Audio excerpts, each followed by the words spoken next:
UGC NET JRF Hindi previous year solved question papers. Quick revision with Aarti Sharma. दोस्तों, आपको मेरे channel पसंद आए तो इसे लाइक करें, शेयर करें और सब्सक्राइब करें। साथ ही साथ मेरे अगले वीडियोस के नोटिफिकेशंस को पाने के लिए बेल आइकन को प्रेस करें। दोस्तों, आज हम आपके साथ डिस्कस करेंगे पेपर 3 हिंदी जनवरी 2017। चलिए दोस्तों, शुरू करते हैं प्रश्न संख्या 1 से। देखते हैं। हुजवेरी के अनुसार फना का अर्थ क्या है? तो दोस्तों, हुजवेरी के अनुसार फना का अर्थ है ऑप्शन 3, किसी वस्तु की अपूर्णता का ज्ञान और उसे पाने की इच्छा से विरत होना। फिर से सुने, किसी वस्तु की अपूर्णता का ज्ञान और उसे पाने की इच्छा से विरत होना हुजवेरी के अनुसार फना का अर्थ है। प्रश्न संख्या 2, रास पंचाध्यायी किस छंद में लिखी गई है? तो दोस्तों, रास पंचाध्यायी लिखी गई है ऑप्शन 3 रोला छंद में। ठीक है, रोला छंद में लिखी गई है रास पंचाध्यायी। प्रश्न संख्या 3, पंक्ति है, जरा ध्यान से देखें।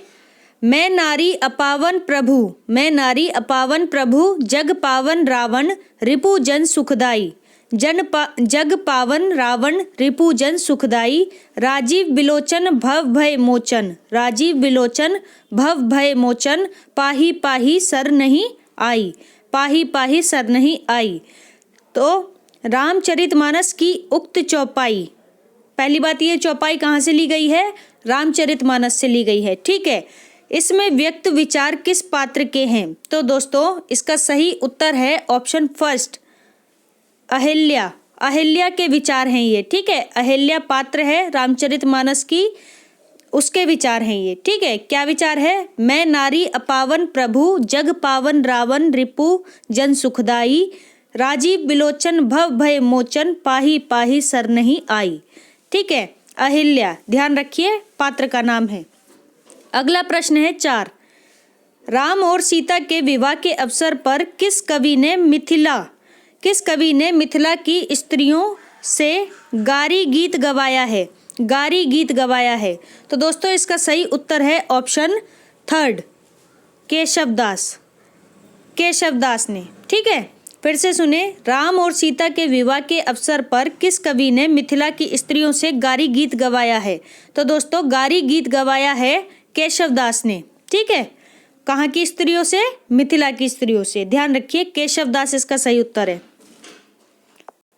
अगला प्रश्न है दोस्तों 5, ध्यान से देखें।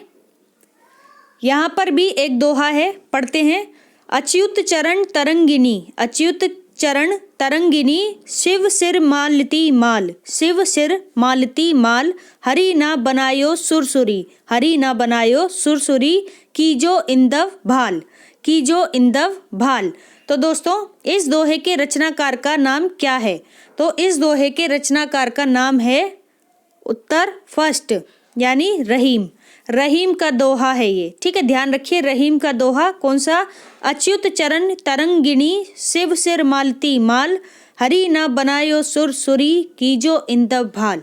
ठीक है, रहीम का दोहा, ध्यान रखें। प्रश्न संख्या 6, निम्नलिखित काव्य कृतियों में से कौन सी कृति प्रबंध काव्य नहीं है? तो दोस्तों, प्रबंध काव्य नहीं है, वो है ऑप्शन 4 सुजान हित प्रबंध एक प्रबंध काव्य कृति नहीं है। ठीक है, ध्यान रखिए, सुजान हित प्रबंध। अगला प्रश्न है 7, यहां पर भी एक दोहा है, ध्यान से सुनिए। लिखन बैठी जाकी सभी गही गई गरब गरूर। लिखन बैठी जाकी सभी गही गई गरब गरूर। भय न केते जगत के चतुर चितेरे क्रूर।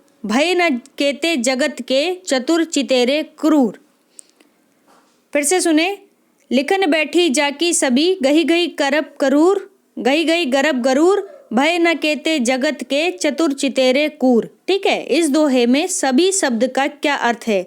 देखिए कितना डीप क्वेश्चन पूछा है। ठीक है, इस दोहे में सभी शब्द का क्या अर्थ है? तो दोस्तों, इसका सही उत्तर है ऑप्शन 1 चित्र।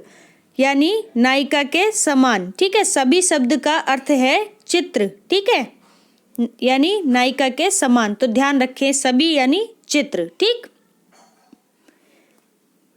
अगला प्रश्न है 8। गीति संग्रह के रचनाकार कौन है? तो दोस्तों गीति संग्रह के रचनाकार हैं ऑप्शन सेकंड रस निधि। रस निधि की रचना है गीति संग्रह। ठीक है, गीति संग्रह के रचनाकार कौन है? रस निधि। अगला प्रश्न है 9। शकुंतला नाटक। शकुंतला नाटक किसकी रचना है? तो दोस्तों शकुंतला नाटक रचना है ऑप्शन थर्ड नेवाज की। नेवाज की रचना है शकुंतला नाटक। ठीक है, याद रखें नेवाज की रचना। ठीक है, ध्यान रखें गीति संग्रह किसका? रसनिधि का, और शकुंतला नाटक किसका? नेवाज का। ठीक है, इतना ध्यान रखिए बस। अगला प्रश्न है 10। ध्यान से देखें। सूरसागर के पदों का भावानुसरण करते हुए, सूरसागर के पदों का भावानुसरण करते हुए किस कवि ने कृष्ण के जीवन का चित्रण किया है? तो दोस्तों इसका सही उत्तर है ऑप्शन फर्स्ट ब्रजवासी दास। ब्रजवासी दास। ठीक है, ध्यान रखिए सूरसागर के पदों का भावानुसरण करते हुए ब्रजवासी दास ने कृष्ण के जीवन का चित्रण किया है। ठीक, अगला प्रश्न है 11। निम्नलिखित में से जगन्नाथ दास रत्नाकर, जगन्नाथ दास रत्नाकर की कौन सी रचना नहीं है? दोस्तों नेगेटिव वाला प्रश्न है, नहीं है पूछ रहे हैं। ठीक है, तो इसका सही उत्तर है ऑप्शन थर्ड भ्रमर दूत। भ्रमर दूत जो है वो जगन्नाथ दास रत्नाकर की रचना नहीं है। ठीक है, ध्यान रखें। बाकी गंगावतरण, उद्धव शतक और हिंडोला ये किसकी रचनाएं हैं? जगन्नाथ दास रत्नाकर की रचनाएं हैं। ठीक, बाकी भ्रमरदूत नहीं है, ध्यान रखें। अगला प्रश्न है 12। निम्नलिखित में से कौन सा काव्य संग्रह शमशेर बहादुर सिंह का नहीं है? तो देखिए नेगेटिव वाले क्वेश्चन ज़्यादा पूछे जा रहे हैं दोस्तों, तो ध्यान से पढ़िए आप क्वेश्चन पेपर को। ठीक, और जो कुछ भी आप पढ़ रहे हैं तो वो भी बहुत ध्यान से पढ़िए अपनी पुस्तकों में। तो अगला प्रश्न है हमारा 12। देखते हैं फिर से, कौन सा काव्य संग्रह शमशेर बहादुर सिंह का नहीं है? तो इसका सही उत्तर है दोस्तों ऑप्शन थर्ड आज अभी आंखों से। आज अभी आंखों से काव्य संग्रह शमशेर बहादुर सिंह का नहीं है। ध्यान रखिए दोस्तों, आज अभी आंखों से। ठीक है, काव्य संग्रह शमशेर बहादुर सिंह का नहीं है। बाकी कुछ कविताएं, कुछ और कविताएं, काल तुमसे होड़ है मेरी, ये सभी काव्य संग्रह किसके हैं? शमशेर बहादुर सिंह के। कुछ कविताएं, कुछ और कविताएं, काल तुमसे होड़ है मेरी। ठीक, ध्यान रखें। अगला प्रश्न है दोस्तों 13। ध्यान से देखें, यहां पर भी पंक्ति है, पढ़ते हैं। कहाँ हो ए हमारे प्राण प्यारे, कहाँ हो ए हमारे प्राण प्यारे, किधर तुम छोड़कर हमको पधारे, किधर तुम छोड़कर हमको पधारे, बुढ़ापे में यह दुख भी देखना था, बुढ़ापे में यह दुख भी देखना था, इसी को देखने को मैं बचा था, इसी को देखने को मैं बचा था। ये काव्य पंक्तियां किस कवि की हैं? तो दोस्तों इसका सही उत्तर है ऑप्शन थर्ड भारतेंदु हरिश्चंद्र। भारतेंदु हरिश्चंद्र की पंक्तियां हैं दोस्तों।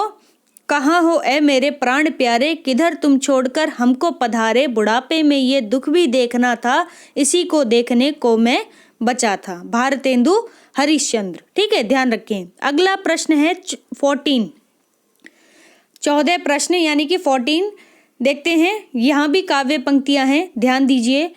फिर परियों के बच्चे से हम, फिर परियों के बच्चे से हम, सुबह सीप के पंख पसार, समुद्र पैरते सूची ज्योत्सना में, समुद्र पैरते सूची ज्योत्सना में, पकड़ इंद्र के कर सुकुमार, पकड़ इंद्र के कर सुकुमार। ये काव्य पंक्तियां किसकी हैं? तो दोस्तों इसका सही उत्तर है ऑप्शन फर्स्ट सुमित्रानंदन पंत। सुमित्रानंदन पंत की पंक्तियां हैं दोस्तों। देखिए आप क्वेश्चन पेपर का लेवल कितना ज़्यादा बढ़ता जा रहा है ना। जैसे जैसे ईयर चेंज हो रहा है आपका प्रश्न पत्र का लेवल भी बदल रहा है। ठीक है, तो आप अपनी तैयारी को बहुत ज़्यादा डीपली कीजिए। ठीक है, क्योंकि अब चीज़ें ऊपर से नहीं पूछी जा रही हैं, चीज़ें बहुत ही बारीकी पूछी जा रही हैं, ठीक है, बारीक तरीके से। तो ध्यान रखें दोस्तों, बहुत ही डीप चीज़ें हैं ये। फिर से पढ़ रही हूँ मैं, घबराने की ज़रूरत नहीं है, ऐसा नहीं है, बस ध्यान रख लो जो चीज़ें पूछ ली गई हैं वो नहीं पूछी जा रही हैं, ठीक है, ध्यान रखो।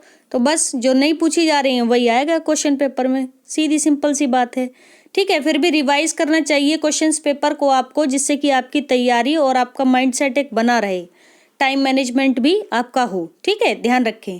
तो फिर से पढ़ते हैं, फिर परियों के बच्चे से हम सुबह सीप के पंख पसार, समुद्र पैरते सुचि ज्योत्सना में, पकड़ इंद्र के कर कुमार, ठीक है, पकड़ इंद्र के कर सुकुमार। ये सुमित्रा नंदन पंत की पंक्तियां हैं, ठीक है, सुमित्रा नंदन पंत। अगला प्रश्न है दोस्तों 15, जरा ध्यान से देखिए। सबका निचोड़ लेकर तुम सुख से सूखे जीवन में, कितनी प्यारी पंक्ति है, ध्यान से सुनिए।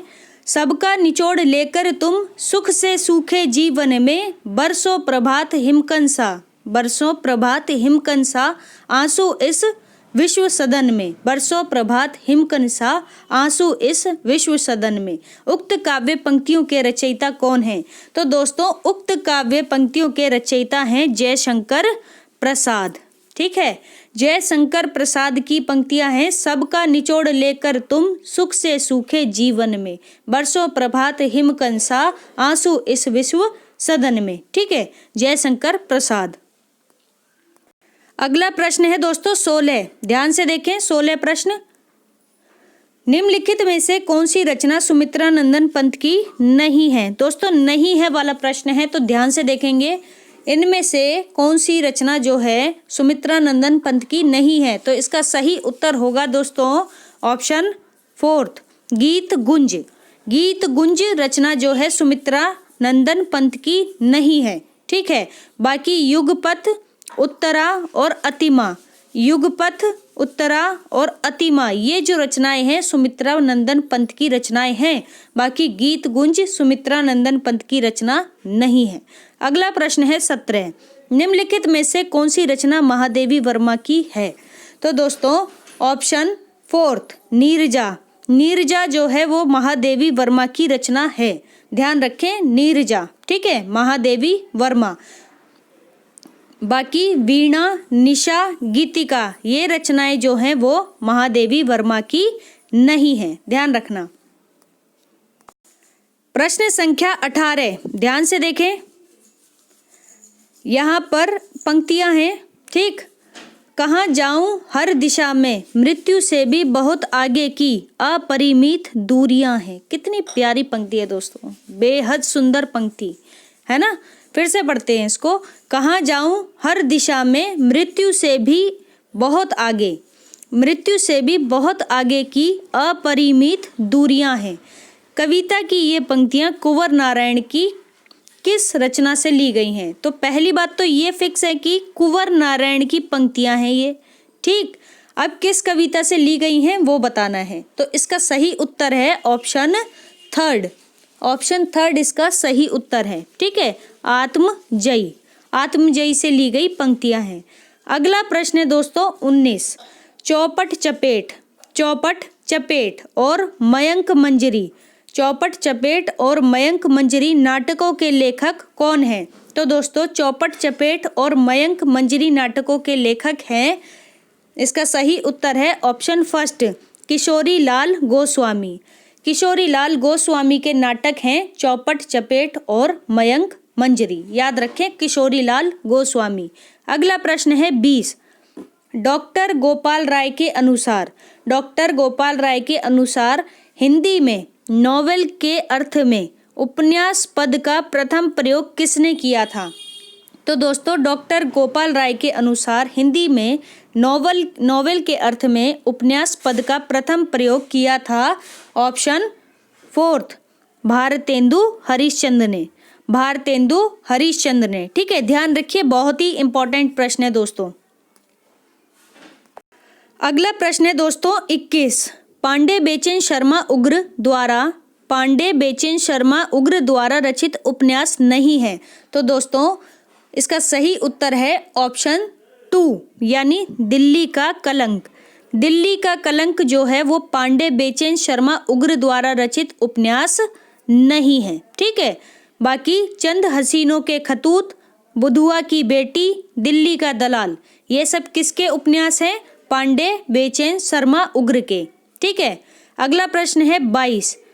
कर्नट कबीलों के जीवन यथार्थ के विविध पक्षों पर आधारित उपन्यास कौन सा है? तो दोस्तों, कर्नट कबीलों के जीवन यथार्थ के विविध पक्षों पर आधारित उपन्यास है। आपका सही उत्तर है ऑप्शन 3, कब तक पुकारूं। कब तक पुकारूं जो है किस पर आधारित उपन्यास है? कर्नट कबीलों के जीवन यथार्थ के विविध पक्षों पर। ठीक है, अगला प्रश्न है हमारा 23। ध्यान से देखें, अरुण और मधुलिका।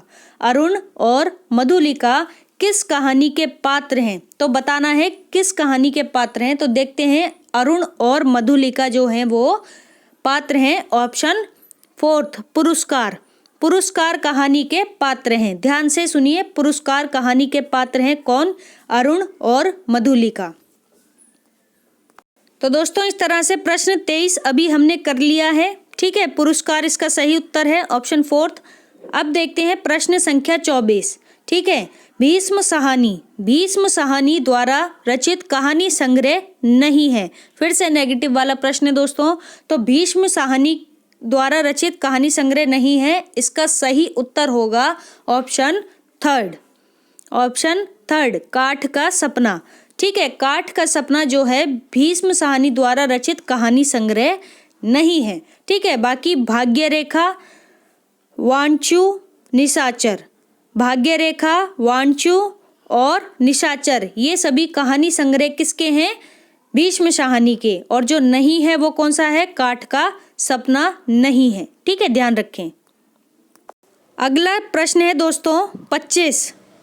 ध्यान दीजिए, आधुनिक ईरान की पृष्ठभूमि पर रक्त रंजित इस्लामी क्रांति का चित्रण किस उपन्यास में किया गया है? प्रश्न को ध्यान से सुनिए।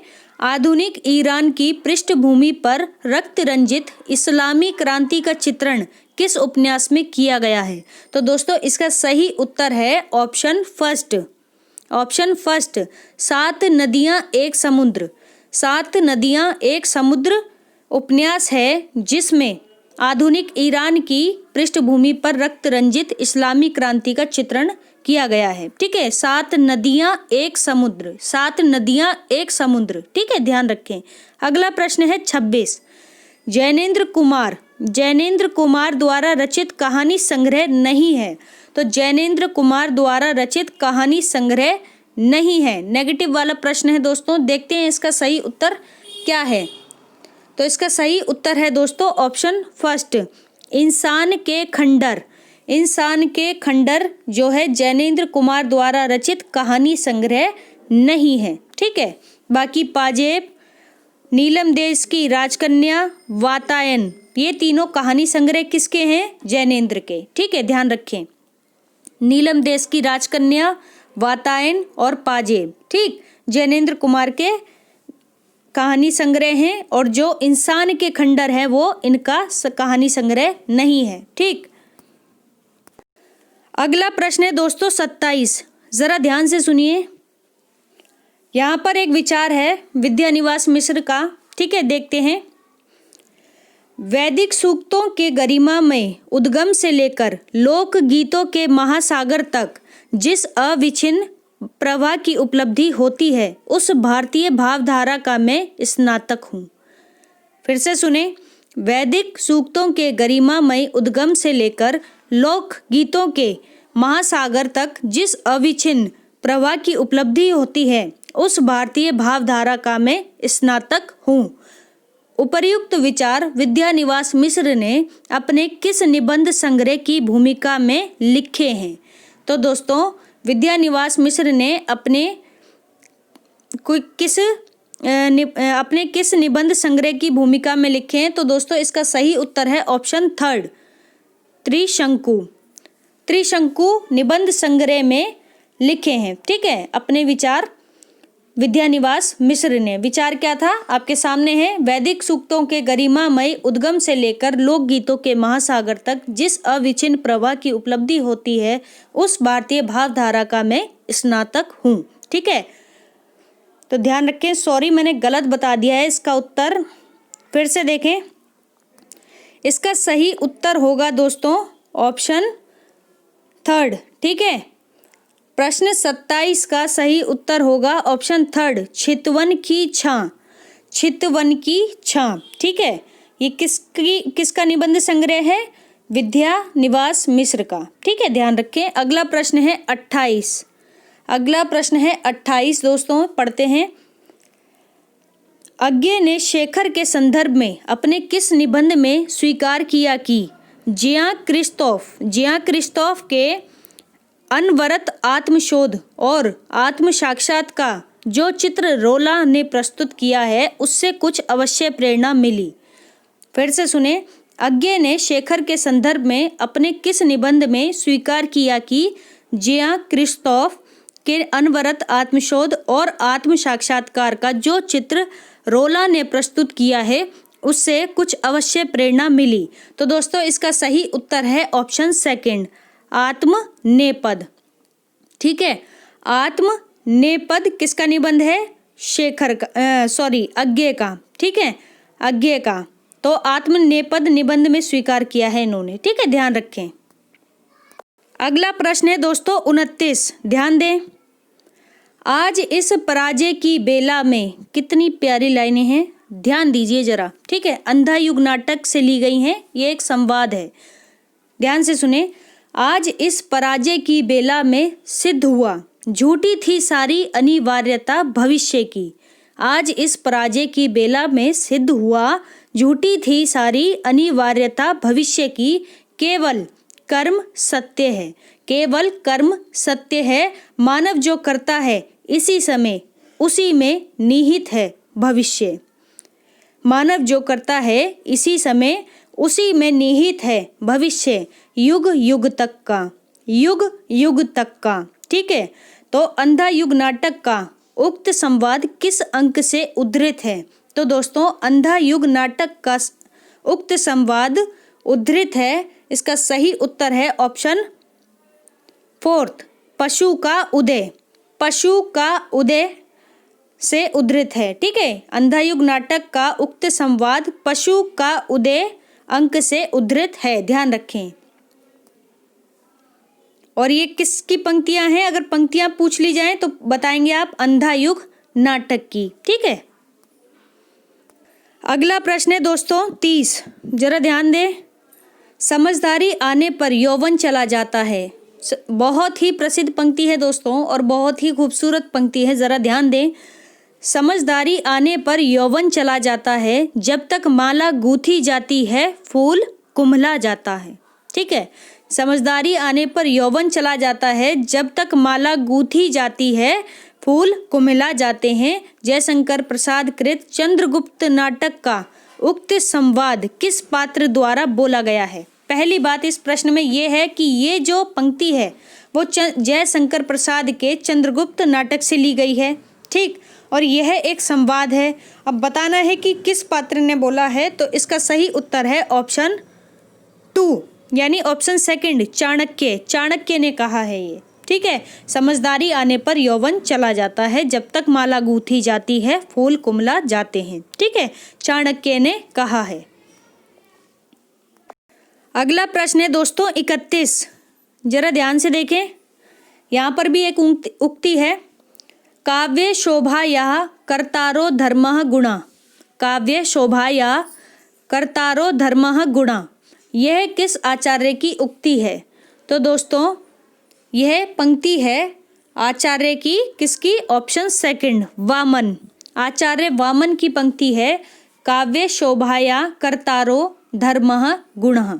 ठीक है, काव्य की शोभा कर्तारो धर्मा गुणा है, कुछ इस तरह के से इसका अर्थ है, देखते हैं। ठीक है, तो ये पंक्ति किसकी है? वामन की है, आप बस इतना ध्यान रखें। अगला प्रश्न है 32, जहाँ समानार्थक विशेषणों से प्रस्तुत के वर्णन द्वारा अप्रस्तुत का बोध कराया जाए, वहाँ कौन सा अलंकार होता है? फिर से सुने, जहाँ समानार्थक विशेषणों द्वारा प्रस्तुत के वर्णन द्वारा अप्रस्तुत का बोध कराया जाए वहाँ कौन सा अलंकार होता है? तो दोस्तों इसका सही उत्तर है ऑप्शन फर्स्ट, समासोक्ति। ठीक है, समासोक्ति अलंकार होता है जहाँ समानार्थक विशेषणों से प्रस्तुत के वर्णन द्वारा अप्रस्तुत का बोध कराया जाए वहाँ। ठीक है, समासोक्ति, ध्यान रखें। अगला प्रश्न है 33। मैं साहित्य को मनुष्य की दृष्टि से देखने का पक्षपाती हूँ। मैं साहित्य को मनुष्य की दृष्टि से देखने का पक्षपाती हूँ, यह किस आचार्य की उक्ति है? तो दोस्तों यह उक्ति है किसकी? जल्दी बताइए। इसका इस ऑप्शन थर्ड सही उत्तर है। ठीक है, हजारी प्रसाद द्विवेदी की पंक्ति है ये। ठीक, हजारी प्रसाद द्विवेदी की पंक्ति है, मैं साहित्य को मनुष्य की दृष्टि से देखने का पक्षपाती हूँ। ठीक है, ध्यान रखें। प्रश्न संख्या 34, ध्यान दीजिए। निम्नलिखित में से किस आचार्य ने अलंकार को काव्य की आत्मा न मानकर रस का महत्व गौण कर दिया है? तो दोस्तों इसका सही उत्तर है ऑप्शन क्या? ऑप्शन फर्स्ट, भामे। भामे ने अलंकार को काव्य की आत्मा मानकर रस का महत्व गौण कर दिया है। ठीक है, ध्यान रखें। अगला प्रश्न है दोस्तों 35। जब वक्रोक्ति वक्ता की कंठ ध्वनि पर आश्रित होती है तब उसे क्या कहते हैं? तो दोस्तों इसका सही उत्तर है ऑप्शन थर्ड, काकू वक्रोक्ति। काकू वक्रोक्ति कब कहते हैं? जब वक्रोक्ति वक्ता की कंठ ध्वनि पर आश्रित होती है तब उसे काकू वक्रोक्ति कहते हैं। ठीक है, अगला प्रश्न है 36। इनमें से कौन सा ग्रंथ आचार्य भामे का है? तो दोस्तों इसका सही उत्तर है ऑप्शन फर्स्ट, काव्य अलंकार। काव्य अलंकार जो ग्रंथ है वो आचार्य भामे का है। ठीक है, ध्यान रखिए। और ध्वन्यालोक किसका है? आनंद वर्धन का। ठीक है, आगे देखते हैं। अगला प्रश्न है दोस्तों, ध्यान से देखें, यहाँ पर पंक्ति है। ठीक है, स्वाधीनता प्राप्ति के अवसर पर लिखी गई निम्नलिखित कविता किस कवि की है? ठीक है, ये प्रश्न है। तो बताना है कि स्वाधीनता के अवसर पर लिखी गई कविता जो कि अब हम पढ़ने वाले हैं, इसके कवि कौन है? तो पहले कविता पढ़ते हैं। ठीक है, मुक्त गगन है, मुक्त पवन है, मुक्त सांस गर्बीली, लांग साथ लांबी सदियों को हुई श्रृंखला ढीली।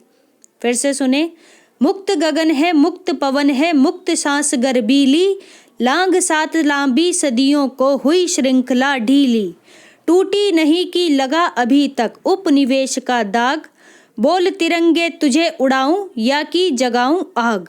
बोल तिरंगे तुझे उड़ाऊं या की जगाऊं आग। ठीक है, ये पंक्ति किसकी है? तो देखते हैं दोस्तों, इसका सही उत्तर है ऑप्शन फर्स्ट, माखन लाल चतुर्वेदी। माखन लाल चतुर्वेदी की पंक्ति है ये। ठीक है, कितनी प्यारी पंक्तियां हैं।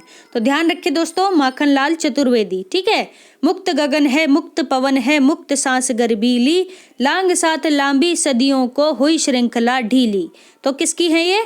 माखन लाल चतुर्वेदी की। अगला प्रश्न है 38। निम्नलिखित में से कौन प्रपद्यवादी कवि नहीं है? तो दोस्तों निम्नलिखित में से प्रपद्यवादी कवि नहीं है, इसका सही उत्तर है option fourth. Option fourth, Girija Kumar Mathur. Girija Kumar Mathur प्रपद्यवादी कवि नहीं है, ध्यान रखें। ठीक है, प्रपद्यवादी कवि नहीं है। बाकी जो हैं वो कौन कौन है? नलिन विलोचन शर्मा, नरेश और केसरी कुमार। नलिन विलोचन शर्मा, नरेश और केसरी कुमार, ये सभी कौन है? प्रपद्यवादी कवि हैं। और जो नहीं है वो कौन है? गिरिजा कुमार माथुर। ठीक है, ध्यान रखें दोस्तों। अगला प्रश्न है दोस्तों, जरा ध्यान दीजिए। प्रश्न संख्या 29। कविता तो कवि की आत्मा का आलोक है। कविता तो कवि की आत्मा का आलोक है, उसके हृदय का रस है, जो बाहर की वस्तु का अवलंब लेकर फूट पड़ती है। कविता तो कवि की आत्मा का आलोक है, उसके हृदय का रस है, जो बाहर की वस्तु का अवलंब लेकर फूट पड़ती है। ये कथन किसका है? तो दोस्तों इसका सही उत्तर है ऑप्शन थर्ड, रामधारी सिंह दिनकर।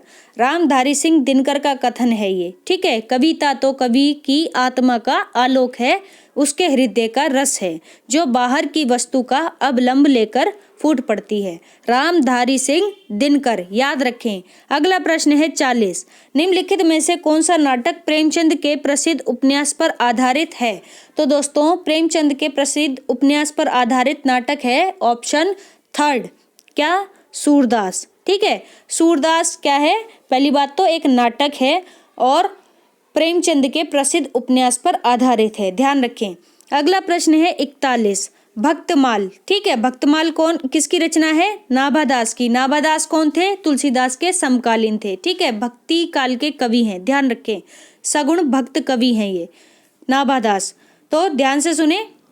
भक्तमाल में दिए गए रामानंद के प्रथम 4 शिष्यों का सही अनुक्रम क्या है? तो दोस्तों भक्तमाल में दिए गए रामानंद के जो पहले 4 शिष्य हैं उनका सही अनुक्रम है ऑप्शन सेकंड। ऑप्शन सेकंड, ध्यान से देखें। अनंतानंद, सबसे पहले अनंतानंद, फिर सुखानंद, फिर सुरसुरानंद और फिर नर हरियानंद। कौन है पहले? अनंतानंद, फिर सुखानंद, फिर सुरसुरानंद और नर हरियानंद, ठीक है। ये भक्तमाल में दिए गए रामानंद के प्रथम 4 शिष्यों का सही अनुक्रम है, ठीक, ध्यान रखें। अगला प्रश्न है दोस्तों 42। जरा ध्यान दीजिए। 42वां प्रश्न। आचार्य हजारी प्रसाद द्विवेदी के अनुसार निम्नलिखित संप्रदायों का सही अनुक्रम क्या है? तो दोस्तों आचार्य हजारी प्रसाद द्विवेदी के अनुसार निम्नलिखित संप्रदायों का सही अनुक्रम है, इसका सही उत्तर है ऑप्शन थर्ड। ऑप्शन थर्ड देखते हैं। सबसे पहले श्री संप्रदाय, फिर ब्रह्म संप्रदाय, ब्राह्म संप्रदाय, फिर रुद्र संप्रदाय, फिर सनकादि संप्रदाय, ठीक है। तो दोस्तों इनके बारे में अगर आप डीपली पढ़ना चाहते हैं तो आप मेरे 1 लाइनर क्वेश्चंस के वीडियोस की प्लेलिस्ट में जाएं, वहां पर आपको ये सारी चीज़ें डिटेल में मिलेंगी, ठीक है। तो आचार्य हजारी प्रसाद द्विवेदी के अनुसार जो संप्रदायों का सही अनुक्रम है वो आपके सामने है। फिर से पढ़ लेते हैं। सबसे पहले श्री संप्रदाय, फिर ब्राह्म संप्रदाय, फिर रुद्र संप्रदाय, फिर सनकादि संप्रदाय, ठीक है। अगला प्रश्न है 43। ध्यान से देखें जरा। कालक्रम की दृष्टि से निम्नलिखित काव्य कृतियों का सही अनुक्रम क्या है? तो दोस्तों कालक्रम की दृष्टि से निम्नलिखित काव्य कृतियों का सही अनुक्रम है ऑप्शन फर्स्ट। ऑप्शन फर्स्ट, ठीक है। अंग दर्पण, सबसे पहले अंग दर्पण, फिर विरह वारिस, फिर व्यंग्यार्थ कौमुदी प्रताप शाही की, ठीक है, फिर मधुर प्रिया, ठीक है, मधुर प्रिया। तो सबसे पहले अंग दर्पण, फिर विरह वारिस, फिर व्यंग्यार्थ कौमुदी, फिर मधुर प्रिया, ठीक है।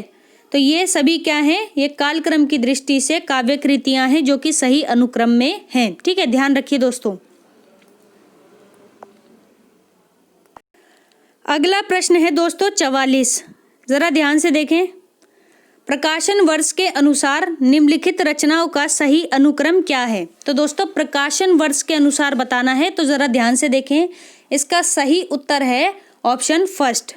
ऑप्शन फर्स्ट इसका सही उत्तर है। सबसे पहले है प्रकाशन वर्ष के अनुसार रश्मि रथी, ठीक है, फिर कनुप्रिया, फिर द्रौपदी, फिर संशय की एक रात, ठीक।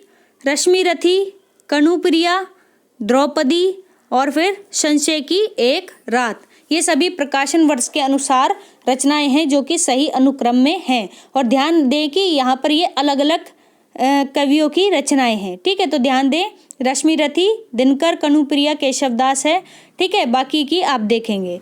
चलते हैं अगले प्रश्न पर।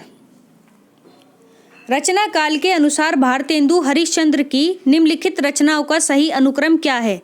तो दोस्तों रचना काल के अनुसार भारतेंदु हरिश्चंद्र की निम्नलिखित रचनाओं का सही अनुक्रम है ऑप्शन थर्ड। ऑप्शन थर्ड, सबसे पहले भक्त सर्वस्व, फिर है प्रेम तरंग, फिर है सत्सई सिंगार, फिर है मधु मुकुल। तो ये सभी क्या हैं? भारतेंदु हरिश्चंद्र की रचनाएं हैं जो कि रचना काल के अनुसार सही अनुक्रम में है। भक्त सर्वस्व, प्रेम तरंग, सत्सई सिंगार और फिर मधु मुकुल। ठीक है, ध्यान रखें दोस्तों। दोस्तों थोड़ी स्पीड बढ़ाएंगे हम, ठीक है, क्योंकि प्रश्न अभी बहुत ज़्यादा हैं और समय ज़्यादा लग रहा है। तो चलिए शुरू करते हैं। प्रश्न संख्या 46 से, प्रकाशन वर्ष के अनुसार निम्नलिखित प्रबंध काव्यों का, पहली बात तो ये जितने भी हैं आपके सामने प्रबंध काव्य हैं, ठीक है, इनका सही अनुक्रम बताना है। तो प्रश्न 46 का सही उत्तर है दोस्तों ऑप्शन थर्ड, विष्णुप्रिया, उर्वशी, लोकायत्न, आत्मजयी। विष्णुप्रिया, उर्वशी, लोकायत्न, आत्मजयी। ठीक है, ध्यान रखें, अलग अलग कवियों की है ये। विष्णुप्रिया किसकी है ये? केशवदास। उर्वशी, लोकायत्न किसकी है? सुमित्रानंदन पंत। ठीक है, इस तरह से आप ध्यान रखेंगे, ये सारे प्रबंध काव्य हैं। विष्णुप्रिया, उर्वशी, लोकायत्न, आत्मजयी। ठीक है, प्रकाशन वर्ष के अनुसार प्रबंध काव्यों का सही अनुक्रम है। अगला प्रश्न है दोस्तों 47, जन्म काल के अनुसार निम्नलिखित कवियों का सही अनुक्रम क्या है? तो जन्म काल के अनुसार निम्नलिखित कवियों का सही अनुक्रम है दोस्तों, इसका सही उत्तर है ऑप्शन फर्स्ट। देखते हैं, सबसे पहले कवि है राजकमल चौधरी, ठीक है, फिर है श्रीकांत वर्मा, फिर केदारनाथ सिंह, फिर है धूमिल। ठीक है, ध्यान से सुने फिर से, राजकमल चौधरी, फिर श्रीकांत वर्मा, फिर केदारनाथ सिंह और अंत में धूमिल। ये सभी जन्मकाल के अनुसार कवियों का सही अनुक्रम है। ठीक है, अगला प्रश्न देखते हैं। अगला प्रश्न है दोस्तों 48, ध्यान से सुने, जन्म काल की दृष्टि से निम्नलिखित निबंधकारों का, पहली बात तो ये सभी जो हैं आपके सामने निबंधकार हैं, इनका सही अनुक्रम बताना है जन्म काल की दृष्टि से। ठीक है, तो देखते हैं, इसका सही उत्तर है दोस्तों ऑप्शन फर्स्ट। सबसे पहले हैं कौन? बाल मुकुंद गुप्त, फिर है श्याम सुंदर दास, फिर सरदार पूर्ण सिंह, फिर है गुलाब राय। ठीक है, गुलाब राय। ध्यान रखें, जन्म काल की दृष्टि से ये सभी निबंधकार हैं जो कि आपके सामने हैं। ठीक, बाल मुकुंद गुप्त, श्याम सुंदर दास, सरदार पूर्ण सिंह, फिर गुलाब राय, बस इतना याद रखें। अगला प्रश्न है दोस्तों 49, जन्म काल के अनुसार निम्नलिखित उपन्यासकारों का सही अनुक्रम क्या है? तो दोस्तों जन्म काल के अनुसार पूछा जा रहा है, तो इसका सही उत्तर है ऑप्शन फर्स्ट। ये सभी पहली बात तो उपन्यासकार हैं। ठीक है, तो ध्यान रखें, आपको ये फर्क पता होना चाहिए कि कौन निबंधकार है, कौन नाटककार है, कौन साहित्यकार है, या फिर कौन ये तीनों है। ठीक है, या कौन कवि है, ये सारी चीजें आपको पता होनी चाहिए, तभी आप डिफरेंस कर पाओगे। ठीक है, तो यशपाल, हजारी प्रसाद द्विवेदी, अज्ञेय, रांगे राघव। ठीक है, सबसे पहले यशपाल, ठीक है, फिर हजारी प्रसाद द्विवेदी, फिर अज्ञेय और अंत में रांगे राघव। ये सभी कौन हैं? जन्म काल के अनुसार सभी उपन्यासकार हैं जो कि सही अनुक्रम में हैं। अगला प्रश्न है दोस्तों 50, ध्यान से देखें, प्रकाशन वर्ष के अनुसार निम्नलिखित कहानी संग्रहों का सही अनुक्रम बताना है। तो इसका सही उत्तर है ऑप्शन फर्स्ट। सबसे पहले कहानी है शरणार्थी, फिर है ठुमरी, फिर सतह से उठता आदमी, फिर है शोभा यात्रा। फिर से सुने, शरणार्थी, फिर ठुमरी, फिर सतह से उठता आदमी, फिर है शोभा यात्रा। ये सभी प्रकाशन वर्ष के अनुसार कहानी संग्रह हैं जो कि सही अनुक्रम में हैं। अगला प्रश्न है दोस्तों 51, ध्यान से देखें, जन्म काल के अनुसार निम्नलिखित नाटककारों का सही अनुक्रम बताना है। सबसे पहली बात तो ये जितने भी हैं नाटककार हैं। अब देखते हैं जन्म काल के अनुसार इनका सही अनुक्रम क्या है। तो दोस्तों इसका सही उत्तर है ऑप्शन फोर्थ। ठीक है, हरि कृष्ण प्रेमी सबसे पहले, ठीक है, फिर भीष्म साहनी, फिर मोहन राकेश और फिर शंकर शेष। ठीक है, सबसे पहले कौन? हरि कृष्ण प्रेमी, फिर भीष्म साहनी, फिर मोहन राकेश और फिर शंकर शेष। ये सभी जन्म काल के अनुसार नाटककारों का सही अनुक्रम है। ठीक है, अगला प्रश्न है दोस्तों 52, ध्यान से देखें, प्रकाशन वर्ष के अनुसार निम्नलिखित निबंध संग्रहों का सही अनुक्रम क्या है? तो दोस्तों प्रकाशन वर्ष के अनुसार निम्नलिखित निबंध संग्रहों का सही अनुक्रम है ऑप्शन थर्ड। इसका सही उत्तर है, सबसे पहले है अंगद का पांव, ठीक है, फिर है अद्यतन, फिर है विकलांग श्रद्धा का दौर, ठीक है, विकलांग श्रद्धा का दौर, फिर है मराल, मराल। ठीक है, ध्यान रखें। सबसे पहले कौन सा? अंगद का पाँव, फिर अद्यतन, फिर विकलांग श्रद्धा का दौर, फिर अंत में मराल। ये सभी प्रकाशन वर्ष के अनुसार निबंध संग्रह हैं जो कि सही अनुक्रम में हैं। अगला प्रश्न है दोस्तों, ध्यान दें। 53, नाटक के कथानक में कुछ दृश्य सूच्य होते हैं। ठीक है, नाटक के कथानक में कुछ दृश्य सूच्य होते हैं। 5 प्रकार के इन सूच्य कथानकों का सही अनुक्रम क्या है? तो दोस्तों 5 प्रकार के इन सूच्य कथानकों का सही अनुक्रम बताना है दृश्य सूच्यों का। तो देखते हैं। सबसे पहले तो इसका उत्तर है ऑप्शन थर्ड। ऑप्शन थर्ड इसका सही उत्तर है। देखते हैं। विषकंभक, विषकंभक। ठीक है, फिर है प्रवेशक, फिर चूलिका, फिर आकांक्षय, फिर अंत में अंकावतार। ठीक है, ध्यान से सुने। विषकंभक, प्रवेशक, चूलिका, आकांक्षय, फिर अंकावतार। ठीक है, अंकावतार ऐसे याद कर लो जैसे कि मान लो मूल्यांकन अंत में आता है ना, जैसे शिक्षण शास्त्र में, तो ऐसे अंकावतार। ठीक है, अंक जो है अवतार अंत में ही लेते हैं। ठीक है, तो इस तरह से आप ट्रिक बना सकते हैं चाहे तो विषकंभक, ठीक है, प्रवेशक, ठीक है, चूलिका, आकांक्षय और अंकावतार, ये सभी नाटक के कथानक में कुछ दृश्य सूच्य हैं जो कि 5 प्रकार के हैं। ठीक है, ध्यान रखें अनुक्रम में। अगला प्रश्न है दोस्तों 54, जरा ध्यान से सुने। प्रकाशन वर्ष के अनुसार हजारी प्रसाद द्विवेदी के निम्नलिखित आलोचना ग्रंथों का सही अनुक्रम बताना है। तो हजारी प्रसाद द्विवेदी के कुछ आलोचना ग्रंथ हैं, देखते हैं इसका सही उत्तर क्या है। ऑप्शन 4 इसका सही उत्तर है। ठीक है, देखते हैं। हजारी प्रसाद द्विवेदी के आलोचनात्मक ग्रंथ। ठीक है, पहला कौन सा है? हिंदी साहित्य की भूमिका। ध्यान रखें, यह एक आलोचनात्मक ग्रंथ है। हिंदी साहित्य का आदिकाल, फिर है लालित्य मीमांसा और अंत में है मध्यकालीन बोध का स्वरूप। ठीक है, फिर से सुने। हिंदी साहित्य की भूमिका, हिंदी साहित्य का आदिकाल, लालित्य मीमांसा, मध्यकालीन बोध का स्वरूप, ये सभी क्या हैं? आचार्य हजारी प्रसाद द्विवेदी के आलोचनात्मक ग्रंथ हैं। ठीक है, ध्यान रखें। अगला प्रश्न देखते हैं। प्रश्न संख्या 55, ध्यान से देखें। सुरेंद्र वर्मा के नाटकों का सही अनुक्रम क्या है? तो दोस्तों सुरेंद्र वर्मा के नाटकों का सही अनुक्रम बताना है। तो इसका सही उत्तर है ऑप्शन थर्ड। ऑप्शन थर्ड इसका सही उत्तर है। सबसे पहले द्रौपदी किसका नाटक है? सुरेंद्र वर्मा का। फिर है 8वां सर्ग, ये भी किसका नाटक है? सुरेंद्र वर्मा का। फिर है एक दूनी एक, ये किसका नाटक है? ये भी सुरेंद्र वर्मा का नाटक है। और अंत में क्या है? रति का कंगन। ठीक है, फिर से सुने। द्रौपदी, 8वां सर्ग, एक दूनी एक, रति का कंगन, ये सभी क्या हैं? सुरेंद्र वर्मा के नाटक हैं। ठीक है, और जो कि सही अनुक्रम में हैं। चलिए दोस्तों, यहाँ पर एक निर्देश है, जल्दी से पढ़ लेते हैं। प्रश्न संख्या 56 से 65 तक के प्रश्नों में 2 कथन दिए गए हैं। इनमें से एक स्थापना यानी ए है और दूसरा तर्क यानी रीजन है आर है। ठीक है, कोड में दिए गए विकल्पों में से कौन सा सही विकल्प है, इसका चयन कीजिए। तो चलिए देखते हैं प्रश्न संख्या 56। ठीक है, स्थापना है। सबसे पहले क्या है स्थापना? जहाँ व्यक्ति जीवन का लोक जीवन में लय हो जाता है वही भाव की पवित्र भूमि है।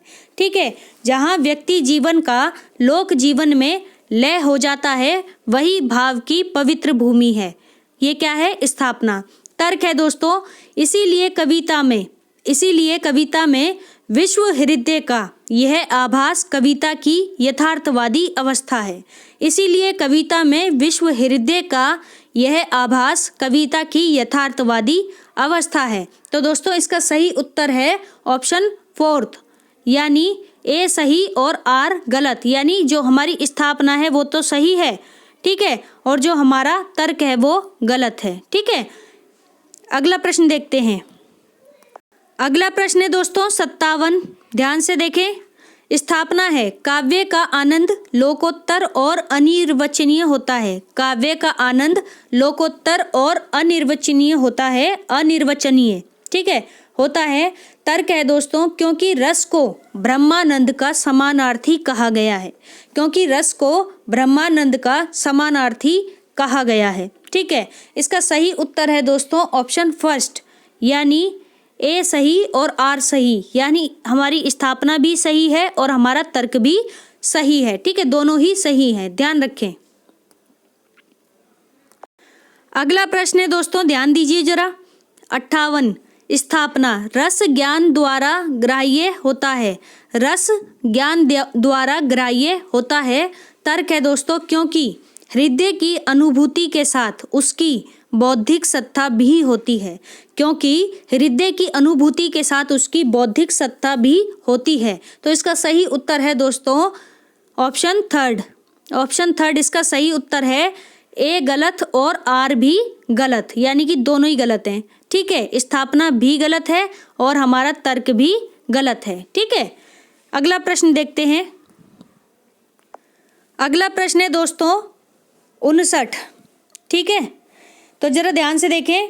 स्थापना छायावादोत्तर कविता विचार प्रधान काव्य है। क्या है स्थापना? छायावादोत्तर कविता विचार प्रधान काव्य है।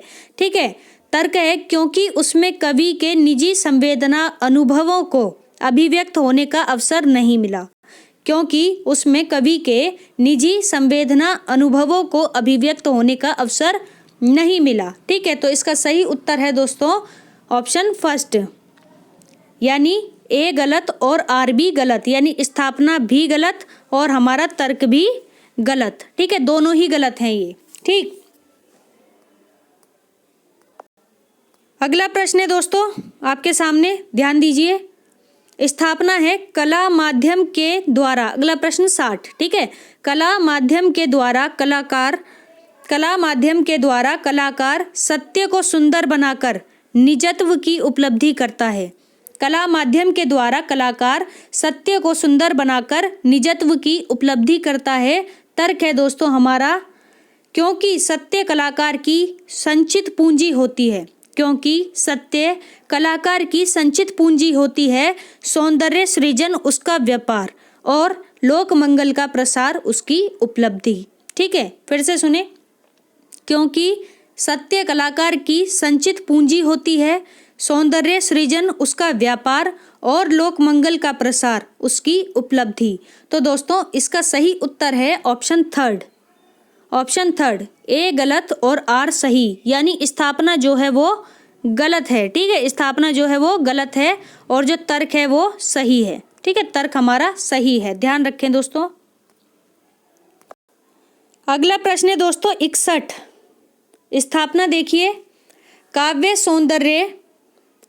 सौंदर्य भाव और कला की एकान्विति में है। काव्य सौंदर्य भाव और कला की एकान्विति में है। तर्क है दोस्तों क्योंकि काव्य में भाव पक्ष और कला पक्ष दोनों असंबद्ध होते हैं। क्योंकि काव्य में भाव पक्ष और कला पक्ष दोनों असंबद्ध होते हैं। तो दोस्तों इसका सही उत्तर है ऑप्शन फर्स्ट। ऑप्शन फर्स्ट, ए सही और आर गलत, यानी कि जो हमारी स्थापना है वो तो सही है लेकिन जो हमारा तर्क है वो गलत है। ठीक है, ध्यान रखें दोस्तों। अगला प्रश्न देखते हैं। अगला प्रश्न है दोस्तों 62। स्थापना देखें, मिथक मनुष्य के आदिम मस्तिष्क की सृजनशील शक्तियों का मूल्यवान सांस्कृतिक उपहार है। क्या है? मिथक मनुष्य के आदिम मस्तिष्क की सृजनशील शक्तियों का मूल्यवान सांस्कृतिक उपहार है। तर्क है दोस्तों क्योंकि आदिम मन और मस्तिष्क द्वारा प्रकृति के तत्वों और घटनाओं के मानवीकरण की अचेतन प्रक्रिया ही क्योंकि आदिम मन और मस्तिष्क द्वारा प्रकृति के तत्वों और घटनाओं के मानवीकरण की अचेतन प्रक्रिया ही मिथक रचना का मूल बनी। ठीक है, तो इसका उत्तर देखते हैं। इसका उत्तर है दोस्तों फर्स्ट, ए सही और आर भी सही, यानी कि जो हमारी स्थापना है वो भी सही है और जो हमारा तर्क है वो भी सही है, दोनों ही सही है। ठीक है, अगला प्रश्न है दोस्तों 63। ध्यान दीजिए, थोड़ा सा कंटेंट छोटा है, क्या करें, क्वेश्चन पेपर का डिजाइन ही इस तरीके का है। ठीक है, तो आप पढ़ लीजिए सिर्फ। स्थापना है कविता में श्रृंगार चित्रण अनिवार्य है। कविता में श्रृंगार चित्रण अनिवार्य है। तर्क है क्योंकि श्रृंगार की सरस वाग्धारा ही पाठक को आनंदित कर सकती है, अन्य भावधारा नहीं। फिर से सुने, कविता में श्रृंगार चित्रण अनिवार्य है, ये तो स्थापना है। तर्क है क्योंकि श्रृंगार की सरस वाग्धारा ही पाठक को आनंदित कर सकती है, अन्य भावधारा नहीं। तो इसका सही उत्तर है दोस्तों ऑप्शन सेकंड। ठीक है, ऑप्शन सेकंड इसका सही उत्तर है। क्या है कि ए गलत, स्थापना जो है वो गलत है और जो तर्क है वो सही है। ठीक है, स्थापना गलत है और जो तर्क है वो सही है। अगला प्रश्न है दोस्तों 64, ध्यान से सुने। स्थापना है कविता एक अलौकिक और आध्यात्मिक प्रक्रिया है। कविता एक अलौकिक और आध्यात्मिक प्रक्रिया है। तर्क है दोस्तों इसीलिए सॉरी दोस्तों, तर्क है दोस्तों इसीलिए जीवन का लौकिक पक्ष उसमें नहीं आ सकता, इसीलिए जीवन का लौकिक पक्ष उसमें नहीं आ सकता। ठीक है, तो इसका सही उत्तर है दोस्तों ऑप्शन थर्ड। ऑप्शन थर्ड इसका सही उत्तर है। ए गलत और आर गलत, यानी कि दोनों ही गलत हैं। ठीक है, अगला प्रश्न है 65। स्थापना देखिए, छायावादी काव्य आत्मनिष्ठा के कारण अहमवादी बन गया। छायावादी काव्य आत्मनिष्ठा के कारण अहमवादी बन गया। और तर्क है दोस्तों इसी कारण छायावादी कवियों ने सामाजिक नैतिकताओं की उपेक्षा की। इसी कारण छायावादी कवियों ने सामाजिक नैतिकताओं की उपेक्षा की। तो दोस्तों इसका सही उत्तर है ऑप्शन थर्ड। ऑप्शन थर्ड, यानी ए गलत और आर गलत, दोनों ही गलत हैं। ठीक है, स्थापना भी गलत, तर्क भी गलत। प्रश्न संख्या 66, ध्यान दीजिए दोस्तों, प्रश्नों का पैटर्न बदल रहा है। निम्नलिखित काव्य पंक्तियों को उनके रचनाकारों के साथ सुमेलित करना है। ठीक है, तो यहाँ पर कुछ काव्य पंक्तियां हैं सूची 1 में, सूची 2 में रचनाकार हैं। चलिए देखते हैं क्या सही है। ठीक है, ऑप्शन देखने की जरूरत है। एक काम करते हैं, डायरेक्ट हम आंसर मिलान करेंगे। ठीक है, तो देखते हैं ऑप्शन ए की पंक्ति क्या है। जेही पंखी के नियर होई, जेही पंखी के नियर होई, करई बिरह की बात, करई बिरह की बात, सोई पंखी जाई जरी, तरीवरी होई निपात, सोही पंखी जाई जरी, तरीवर होती होई निपात। ठीक है, ये पंक्ति किसकी है? तो दोस्तों ये पंक्ति है जायसी की। किसकी पंक्ति है? जायसी की। ठीक है, ध्यान रखिए। सही। अगली पंक्ति है, हमको सपनेहू में सोच, हमको सपनेहू में सोच, जा दिन ते बिछुरे नंद नंदन, ता दिन ते यह पहुँच। जा दिन ते बिछुरे यानी जिस दिन से नंद नंदन यानी श्री कृष्ण बिछड़े हैं, ता दिन ते यह पहुँच। ठीक है, उसी दिन से यह पहुँच हुई है। ठीक है, तो ये पंक्ति किसकी है? ये पंक्ति है दोस्तों ऑप्शन थर्ड, सूरदास की। ठीक है, सूरदास की पंक्ति है। कौन सी? हमको सपनेहू में सोच। अगली पंक्ति है दोस्तों, अब जीवन की है कपि आस न कोय, अब जीवन की है कपि आस न कोय, कन गुरिया की मुदरी कंगना होय, कन गुरिया की मुदरी कंगना होय। तो ये किसकी पंक्ति है? तो दोस्तों तुलसीदास की पंक्ति है। किसकी? तुलसीदास की पंक्ति है। ठीक है, ध्यान रखें, तुलसीदास की पंक्ति। ठीक है, अगली पंक्ति देखते हैं डी, जिभिया ऐसी बावरी कही गई सरग पताल। कितना प्यारा दोहा है ये, ध्यान से सुनिए। पंक्ति है, जिभिया ऐसी बावरी, ये जो हमारी जीभ है ना वो ऐसी बावरी है कि सुरग यानी स्वर्ग और पाताल तक की बातें कह जाती है। आपो कहीं भीतर रही जूती खात कपाल, खुद मतलब इतनी चालू है, श्याणी है, बावली है ये जीभ जो है हमारी, सब कुछ कहती है और खुद अंदर हो जाती है। और जूते जो है वो कौन खाता है? हमारा कपाल यानी हमारी खोपड़ी खाती है। ठीक है तो कितनी प्यारी बात है, ध्यान से सुनिए। जिभिया ऐसी बावरी कही गई सरग पताल, आपहु कहीं भीतर रही जूती खात कपाल। ठीक है, तो ये पंक्ति किसकी है दोस्तों? ये पंक्ति है रहीम की। किसकी? रहीम की पंक्ति है दोस्तों, ध्यान रखें। ठीक, अगला प्रश्न है दोस्तों 67, ध्यान से देखें। निम्नलिखित पात्रों को उनकी रचनाओं के साथ सुमेलित करना है। तो ये यहाँ पर पात्र हैं और ये रचनाएं हैं। इसका ऑप्शन फर्स्ट जो है सही उत्तर है, इसके अकॉर्डिंग हम मिलान करेंगे। तो सबसे पहले देखते हैं पात्र कौन है? मैना। मैना, मैना किस रचना की पात्र हैं? तो दोस्तों ये पात्र हैं चंदायन की, ठीक है, चंदायन की पात्र हैं मैना। फिर कौन है? ऋतुवर्ण, ऑप्शन बी। ये किसके पात्र हैं? ये पात्र हैं सत्यवती कथा के, सत्यवती कथा के पात्र हैं ऋतुवर्ण। फिर है रुक्मिणी, रुक्मिणी पात्र हैं किसकी? मृगावती की, ठीक है, मृगावती की पात्र हैं कौन? रुक्मिणी। फिर है कौन? राघव चेतन, ठीक है, राघव चेतन पात्र हैं किसके? पद्मावत के, ठीक है, पद्मावत के पात्र हैं राघव चेतन। अगला प्रश्न है दोस्तों 68, ध्यान दें। निम्नलिखित कविताओं को, यानी सूची 1 में क्या है? ये कविताएं हैं और इधर क्या है? रचयिता हैं। तो चलिए मिलान करते हैं, ठीक है। ऑप्शन सेकंड जो है इसका सही उत्तर है दोस्तों, इसके अकॉर्डिंग हम मिलान करेंगे। तो सबसे पहले देखते हैं कि कविता कौन सी है? इशारे जिंदगी के, इशारे जिंदगी के, ये किसकी कविता है? तो दोस्तों ये कविता है अज्ञे की, अज्ञे की कविता है इशारे जिंदगी के। फिर है बूंद टपकी एक नभ से, बूंद टपकी एक नभ से, ये किसकी कविता है? तो दोस्तों ये कविता है भवानी प्रसाद मिश्र की, ठीक है, बूंद टपकी एक नभ से, भवानी प्रसाद मिश्र की कविता है। फिर है ऑप्शन सी, चार ईमानदार, चार ईमानदार किसकी कविता है? तो दोस्तों ये कविता है कुंवर नारायण की, किसकी कविता है? कुंवर नारायण की कविता है चार ईमानदार। फिर है दोस्तों ऑप्शन डी, मेरा प्रतिनिधि, मेरा प्रतिनिधि किसकी कविता है? तो दोस्तों ये कविता है रघुवीर सहाय, ठीक है, रघुवीर सहाय की कविता है ये मेरा प्रतिनिधि, रघुवीर सहाय। अगला प्रश्न है दोस्तों 69, ध्यान से देखें। निम्नलिखित रचनाओं को उनके रचनाकारों के साथ सुमेलित करना है। तो दोस्तों ये रचनाएं हैं और ये रचनाकार हैं, ठीक है। ऑप्शन फर्स्ट जो है इसका सही उत्तर है, इसके अकॉर्डिंग हम मिलान करेंगे, ठीक है। तो सबसे पहले है प्रेम पथिक, प्रेम पथिक के रचनाकार कौन है? प्रेम पथिक के रचनाकार हैं जयशंकर प्रसाद, ठीक है। फिर है गीतिका, गीतिका के रचनाकार कौन है दोस्तों? सूर्यकांत त्रिपाठी निराला, ठीक है, सूर्यकांत त्रिपाठी निराला की रचना है गीतिका। फिर है सांध्य गीत, सांध्य गीत के रचनाकार कौन है दोस्तों? महादेवी वर्मा, महादेवी वर्मा सांध्य गीत की रचनाकार हैं। फिर है दोस्तों ऑप्शन डी, गुंजन, गुंजन के रचनाकार कौन है? तो सुमित्रा नंदन पंत, सुमित्रा नंदन पंत गुंजन की रचनाकार हैं, ठीक है। ध्यान रखिए दोस्तों, यहाँ पर रचनाएं और रचनाकार आपके सामने हैं। प्रश्न संख्या 70, ध्यान दें। निम्नलिखित कहानियों को, ये कुछ कहानियां हैं और उनमें कहानियों में कुछ केंद्रीय विचार दिए गए हैं, उनको मिलाना है।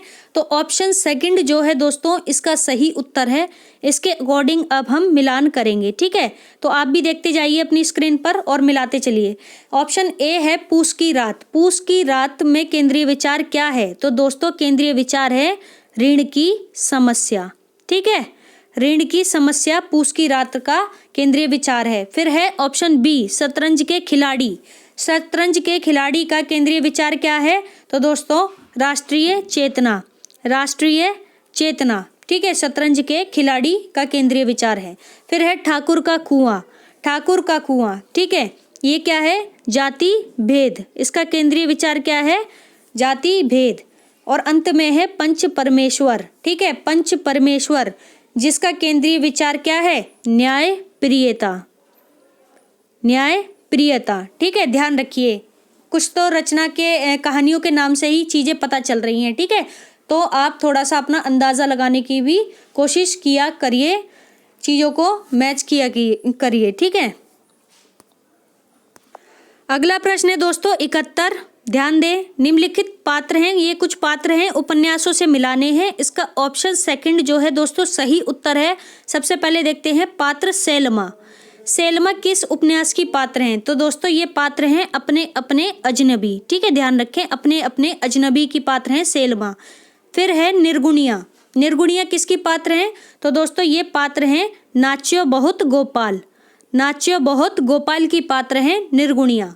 फिर है मणिक मुल्ला, मणिक मुल्ला किसके पात्र हैं? तो दोस्तों ये पात्र हैं किसके? सूरज का सातवां घोड़ा के, सूरज का सातवां घोड़ा के पात्र हैं मणिक मुल्ला। और अंत में डी यानी सरस्वती। सरस्वती किसके पात्र हैं? तो ये पात्र हैं दोस्तों, यह पथ बंधु था, यह पथ बंधु था, इसकी पात्र हैं कौन? सरस्वती। ठीक है, ध्यान रखें। अगला प्रश्न है दोस्तों 72, ध्यान से सुनिए। एकांकी नाटक हैं, ये सूची 1 में कुछ एकांकी नाटक हैं और सूची 2 में कुछ नाटककार हैं। ठीक है, इनको सुमेलित करना है। तो ऑप्शन सेकंड जो है इसका सही उत्तर है। चलिए मिलान करते हैं। ऑप्शन ए रेशमी टाई। रेशमी टाई के नाटककार कौन है? रेशमी टाई एकांकी है पहली बात, और इसके नाटककार हैं ऑप्शन फोर्थ राम कुमार वर्मा। ठीक है, अगली एकांकी है लॉटरी। लॉटरी के नाटककार कौन है? तो दोस्तों इसके नाटककार हैं भुवनेश्वर प्रसाद लॉटरी के। ठीक है, अगले हैं पर्दे के पीछे। पर्दे के पीछे एकांकी नाटक है, तो इसके नाटककार कौन है? उदय शंकर भट्ट। ठीक है, पर्दे के पीछे के नाटककार हैं। फिर है दोस्तों रीढ़ की हड्डी, इसके नाटककार कौन है? रीढ़ की हड्डी के नाटककार हैं दोस्तों ऑप्शन फिफ्थ जगदीश चंद्र माथुर रीढ़ की हड्डी के नाटककार हैं। अगला प्रश्न है दोस्तों 73, ध्यान दें। निम्नलिखित पात्रों को, ये पात्र हैं सूची 1 में और ये कुछ कहानियां हैं। ठीक है, मिलान करना है तो मिलान करते हैं। देखते हैं ऑप्शन फर्स्ट जो है इसका सही उत्तर है दोस्तों। तो चलिए मिलान करेंगे। ऑप्शन ए, ठीक है, चंपा बुद्ध गुप्त, ये किस कहानी की पात्र हैं? तो दोस्तों पात्र हैं आकाशदीप। ठीक है, आकाशदीप की पात्र हैं चंपा बुद्ध गुप्त। फिर है आलोपी दीन वंशीधर किसके पात्र हैं? तो ये पात्र हैं दोस्तों नमक का दारोगा के पात्र हैं आलोपी दीन वंशीधर। फिर है दोस्तों सिरचन मानू किसके पात्र हैं? तो ये पात्र हैं दोस्तों ठेस। ठीक है, सिरचन मानू पात्र हैं ठेस के। ठीक, और अंत में है बाबा भारती खड़क सिंह, ये किसके पात्र हैं? तो दोस्तों ये पात्र हैं हार की जीत। ठीक है, हार की जीत के पात्र हैं बाबा भारती खड़क सिंह। अगला प्रश्न है दोस्तों 74, ध्यान से देखें।